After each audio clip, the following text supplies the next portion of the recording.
had some significance to my life, and especially I think the season that God is taking his church into. There's a little bit of a backstory I want to give you towards this particular location. Just it helps you understand the context of what Peter and ultimately Jesus was saying to Peter at this place. In biblical history, sort of long time ago, many years ago, ancient Jewish literature has a very significant sort of story about this place. If you read extra biblical texts, and I'm not encouraging you to do that, but in Jewish mythology, or at least Jewish literature, people believed that the very place that their fallen angels descended from heaven to earth, they were cast out, was this place. It's Mount Hermon. That's what they believed was the epicenter of where these beings were ultimately cast out. That relates back into the Genesis 6 account of what happens when the sons of God entered into the daughters of man. That's another preach for another day entirely. Alex is very interested in that, but I won't get into it today. But so there's a spiritual significance to what's going on here. And in Matthew chapter 16, from verse 13, the disciples and Jesus are gathered here in this place. And Jesus turns to his disciples and he asks them a question. He says, who do the people out there say that I am? And so his disciples respond to him and they say, well, some say, a prophet, some say a teacher, some say Elijah. And there's this reality to the world that we live in today where Jesus is nothing more than a clever person. He's another prophet. He's a person that gives us great ideas. And unfortunately, that's not just in the world, that's in the church too.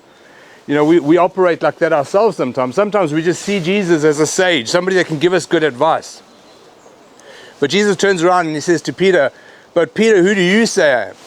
And so Peter responds to Jesus. He says, you are the Christ, the Son of the living God. Peter's revelation of Jesus was something that was so important to ultimately what we saw this morning happen on the shores of the Galilee. That Peter would ultimately be commissioned by Jesus to go and take out this commission that he'd given to all of us and go and preach the gospel. So Jesus responds to Peter and he says to him, blessed are you, Simon Bar-Jonah, for flesh and blood has not revealed this to you, but this is from my Father in heaven. Sometimes I think we believe that, we have the revelation of Christ on our own. The Holy Spirit for each and every one of us, just like, Ronnie said, we were called to this place. We were chosen to be here, has been drawing us in our entire lives, whether we choose to believe it or not. When we look back on our lives, I've always realized for myself particularly that God's always been drawing me in. The revelation of who Jesus is a product of the Holy Spirit. And it's just the power of the Spirit in our lives that gives us the ability to walk in the power that Jesus gives us. And so Jesus says to Peter, this is from God, this revelation you have from God. And then Jesus responds to that and he says, on this rock, and the Greek word there for rock is Pietro. He says Peter, on this rock. Peter's name in Greek is Pietro, which means stone. And then he says, Peter, on this rock, big word for stone is Petra. I will build my church and the gates of hell will not prevail against it. And so there's a little bit of a play on words.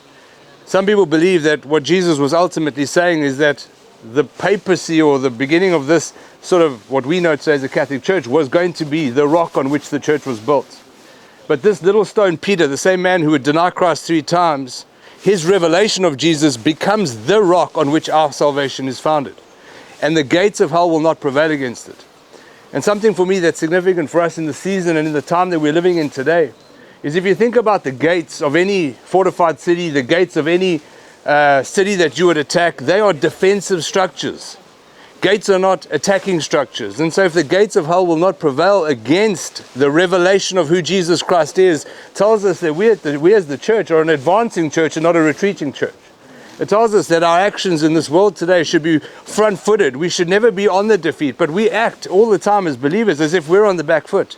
And it's not hard to wonder why. I mean, we look around us at the world and we think the world's falling apart. Sin is growing, the depravity of the world is getting worse, and we feel like we're being pushed into a corner. But this place reminds us, more than any other place that I believe in, at least for me, that we are the advancing church. Our job is to take the gospel, the Great Commission, go into all the world, make disciples of all nations, baptizing them in the name of the Father, the Son, and the Holy Spirit, teaching them to obey all that Jesus commanded, and know that the Holy Spirit will be with us until the end. Our job is to take that message and to push back the gates of hell, literally to break them open. And we do that every time we preach the gospel. We do that every single time, we talk to someone, we witness to someone, we plant a church, we break into a new region. Every time that happens, the gates of hell are being cast wider and wider open, and people follow us through them. And so that's what I wanted to share. Our job is to storm the gates of hell, not to be on the defensive, not to be people that feel like the enemy has some power of us, because he has no power of us. All authority has been given to Jesus Christ, and through that, in us, because Colossians 1:27 says, Christ in me is the hope of glory. And so if Christ is in us, that revelation is what will push back the gates of hell. Is that okay?